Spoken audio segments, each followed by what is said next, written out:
চনৰ পিছদিনাখনে ফলাফল ঘোষণা কৰা হ'ব। নমস্কাৰ বন্ধুসকল, স্বাগতম জনাইছোঁ অন্য এটা ভিডিঅ'লৈ ডিজিটেল আছাম 3.0। আজিৰ ভিডিঅ'ত আমি আলোচনা কৰিম 2026 বৰ্ষত যিসকল ছাত্ৰ ছাত্ৰীয়ে মেট্ৰিক পৰীক্ষা দিছে তেওঁলোকক কাইলৈ ৰিজাল্ট দিয়া হ'ব। হয় বন্ধুসকল, বৰ্তমান আজি ইলেকশ্যনৰ দিনা স্পেগো ডাঙৰীয়াই নিজৰ বাইট দিওঁতে তেওঁ উল্লেখ কৰিছে যে কাইলৈ মেট্ৰিক পৰীক্ষাৰ ৰিজাল্ট দিয়া হ'ব। শিক্ষান্ত পৰীক্ষাৰ ফলাফল ইতিমধ্যে ৰেডি হৈছে বুলি মই গম পাইছোঁ।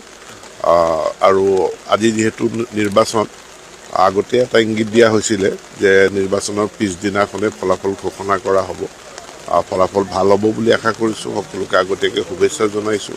কাইলৈ ফলাফল হয়তো ঘোষণা হ'ব। আৰু লগতে আজি আমি আপোনালোকক ক'ম কেনেকৈ আপোনালোকে ঘৰতে এই ৰিজাল্টটো চাব পাৰিব। চ' বন্ধুসকল, আপুনি যদি এইবাৰ মেট্ৰিক পৰীক্ষা দিছে নাইবা আপোনাৰ যদি কোনোবা ভাইটি ভণ্টিয়ে দিছে তেতিয়াহ'লে এই ভিডিঅ'টো তেওঁলোকক শ্বেয়াৰ কৰি দিব।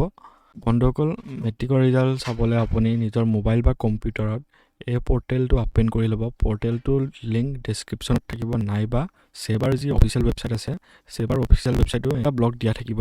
এই তিনিটাৰ আপোনাৰ এডমিটখন ওলাই ল'ব। এডমিটখনত আপোনাৰ ৰোল নম্বৰটো লিখা থাকে। সেই ৰোল নম্বৰটো চাই নিজৰ ৰোল নম্বৰটো ইয়াত ফিল কৰি দিব।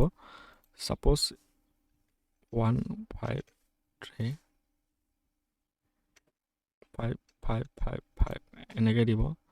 ইয়াতে বৰ্তমান লিখা আহিছে ৰিজাল্ট নট ৰিলিজ বুলি। HSLC examination result 2026 they have not been announced yet, please check later। অৰ্থাৎ এক্সপেক্ট কৰা হৈছে কাইলৈ ডেটটো, আৰু কাইলৈ ডেটটোত কনফাৰ্মেশ্যন আছে কাৰণ ৰণোজ পেগু ডাঙৰীয়াই নিজেই নিউজৰ বাইট এটাত তেওঁ কৈছে যে কাইলৈ মেট্ৰিক পৰীক্ষাৰ ৰিজাল্ট দিয়া হ'ব। চ' বন্ধুসকল, যিসকল ভাইটি ভণ্টিয়ে কাইলৈ মেট্ৰিক পৰীক্ষাৰ ৰিজাল্ট লাভ কৰিব তেওঁলোকক মোৰ ফালৰ পৰা শুভেচ্ছা থাকিলে। চ' মই আশা কৰোঁ যে মোৰ ভিউৱাৰ্ছসকলৰ আৰু সকলো ছাত্ৰ ছাত্ৰীৰে কাইলৈ ৰিজাল্টটো ভাল হওক বুলি।